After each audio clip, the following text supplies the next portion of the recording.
Okay guys, for this series, marami kasi nagre-request na mag-long form video ako. Ito na yun guys, tinutupad ko na yung mga wish nyo. Pero for this series, hindi ko to gagawa ng any kind of edit. I just want this video or series na maging journal ko. Something na I can look back and say nag-improve yung public speaking ko. And at the same time, siguro sharing na rin ng journey. Sharing na rin ng realization or any kind na any kind of topic na pwede kong i-up under the sun. So, ang target duration ko sa mga video ko ay 15 minutes, 10 to 15 minutes na video. And I'll just yap about whatever comes to my mind. And maybe is there some hot takes? Is there some issues along the way which I am open to debate or discuss about kasi there's no growth kapag masyado akong takot magsalita sa mga bagay na sa tingin kong mali, but at the same time, maraming opposing sa akin. That's why I'm opening the floor. Let's be civil. Let's show some delicadeza, something like that. And let's show to the world, wow world, and let's show to other people na there are other people na willing kang tulungan para matuto sa mga bagay na kakulangan or sa bagay na kulang pa yung alam mo. Okay, ano ba yung possible topic na pwede mong i-discuss? Siguro icebreaker. Let's talk about death. Okay? Ngayon sinasabi kasi nila parang pakul kid yung ano eh. Kapag, oh, death is something, oh, I love death, something like that. Yung parang incel approach. Well, at least on my part, yun yung na-observe ko eh.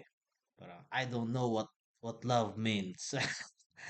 I don't know what happiness means. Tas yung anime profile picture na nakaganon, tas umiilaw yung mata niya, 'di ba? Okay. For me kasi death is something precious. It's something na for me kasi it's a rewarding thing. Kasi una sa lahat, okay, controversial tong take ko, especially sa religious sector. Una, hindi ka binigyan ng option ng Diyos kung gusto mong mabuhay dito o hindi. Okay? Hindi ka pinagpili kung sino yung mga gusto mong magulang. Hindi ka pinili kung saan mo kung saan lugar gusto mo ipanganak. So basically, kung ako'y tatanungin, ayoko na lang mabuhay, 'di ba? Parang parang ito yung prayer ni Job na parang God, why bakit ko na-experience yung mga ganito? Okay, ang point doon, of course, maraming bagay, may reason kung bakit nag-exist, 'di ba? But it's difficult to identify at first, and you really have to go through the process of living before before your time comes. Okay? So that's out of my control. Out of my control na yung pinanganak ako dito, sino yung magulang ko, saan ako pinanganak, etc. So ang choice ko na lang or what's within my control is how I want to die. And that is something very precious to me. Kasi that is the time where you will decide who you want to be or how do you want to be remembered. What legacy do you want to live in this earth? And that very thought gives me the drive to,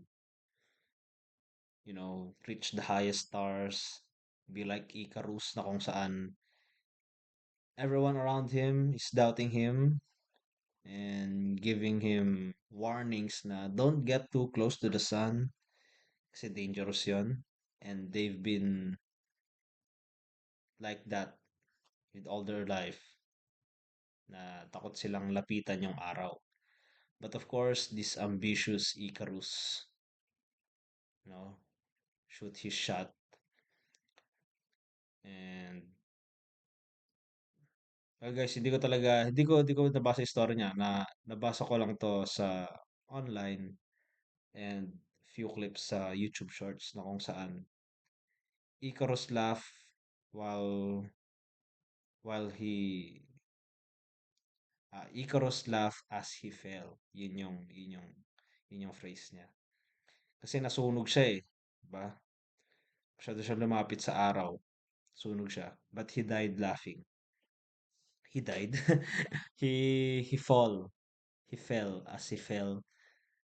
He laughed as he fell. Yan. Kumbaga sa point na kasing yun, many people are not trying hard enough, not risking enough, not believing enough in themselves na may kaya silang magawa sa buhay, but due to limiting factors, especially mga tao nakapaligid sa kanila, kung anong culture na meron sila, hindi nila nalilive up yung fullest potential nila sa buhay. And I think death is the missing factor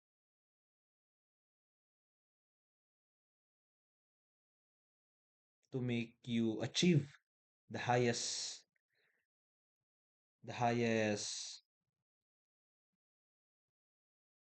possible position that you can achieve in this life. Just imagine na mamaya you're going to die, di ba? Anything can happen. As I'm doing this video, potentially pwede akong matamaan ng ligaw na bala, di ba? Pasukan ako ng tao may masamang loob dito sa bahay kasi ako lang mag-isa ngayon, di ba? Bigla ako mabangungot mamaya. Excuse me. Or basta anything can happen. Pwede ka mamatay. And death is a prophecy that never fails. Diba? Pwedeng hindi ako maging successful sa journey na to. Pwede ako mag-succeed, di ba? Pwede, for example, baka along the way, gumagawa na akong illegal, pumasok na ako ng DPWH, naging contractor na ako, di ba? So, di natin alam. Pero one thing is for sure, you're going to die someday. And you really have to leave a legacy. Well, at least for me. Kasi sayang naman na mabubuhay ka and then you're going to die just like any other people na wala nakakakilala sa iyo you're just going with the flow. You don't embrace who you are kasi when you embrace who you are, unique ka na eh, 'di ba?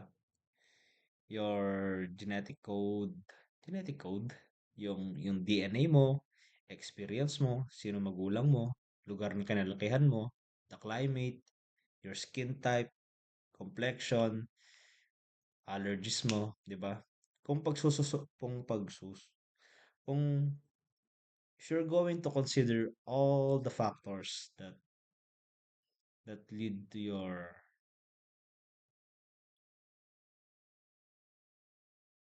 to your current position or current condition, you're unique eh.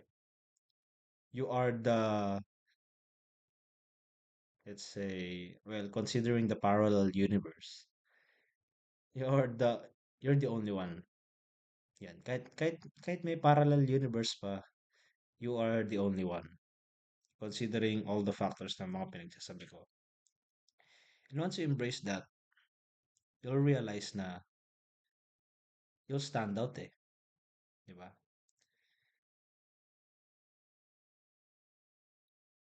Well, you will really stand out once you embrace yourself. At least within your area, sa family mo, sa friends mo, you're doing something different from the rest of them. Kasi there's something in you na wala ka talagang kagaya. You're you. And thinking of that made me embrace who I am. Kasi, ano ba yun? What's my drive? I forgot okay, here. Yung driving factor ko kasi, okay, namatay yung cousin ko nung grade 8 ako. My older brother. Pinsan ko siya, pero we treat each other as magkapatid. Okay? So, sa family namin siya yung pinakapanganay. Sa buong family, sa clan namin siya yung panganay. Siya yung first male apo. Okay? Then namatay siya. Siya yung nag-introduce sa akin ng push-up. Kaya ako na naisipan na pumasok na rin ng pasukin tong fitness journey. And then his death awakened something in me na anytime I'm gonna die, okay? And I have to do something with my life. I have to embrace who I am kasi dun lalabas yung uniqueness ko. That's where I'm going to stand out. And eventually, may inspire ako. Diba? I mean, actually, right now, di naman sa pagmamayabang, pero may mga na-inspire na ako eh. And I'm proud to say na I'm willing to die na. Diba? But a lot of people cannot take the fact na they are not living their life to the fullest. Okay, they are stepping on eggshells. Baka may ma-offend sila, baka ganito, ganyan. May, may ma-disappoint sila. The good news is, the bad news is, you're gonna die. But the good news is, you're gonna die. Okay? So, it's really a matter of perspective. And studying philosophy is the best way to digest or at least swallow the idea of death. And kung nararamdaman nyo man yung nararamdaman ko ngayon, you will feel unstoppable eh. Na para bang pag namatay ka, you're proud sa mga bagay na pinagagawa mo or at least sa mga bagay na pinaniniwalaan mo. Sa mga bagay na pinagbigyan mo ng pinagbigyan mo ng oras, pagod, tsaka paniniwala. And that's the concept of faith. Yung paniniwala mo sa sarili mo. And at the same time, if you are a religious person, your faith in God. If you are an atheist, the faith of the universe. Your faith in this universe. Yun lang. I think I'm going deeper na to the point na 15 minutes is not enough.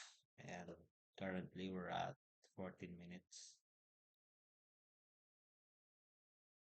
And I highly suggest na mag-drop din kayo ng mga topic na pwede kong i-discuss. I-share ko yung idea ko. Diba? And yun lang. I'm squeezing I'm squeezing the very last creative juice that I have in my brain. So yun lang. Okay, shoutout Adan. Mag-comment ka dito. Putik ka. Ito na yung first long form video ko. This is a very rough. Na-record ko lang to sa laptop. I will be doing this for quite some time. And then, tingnan natin kung ano yung magiging result nito. This is Dags, episode 1, long form. Peace.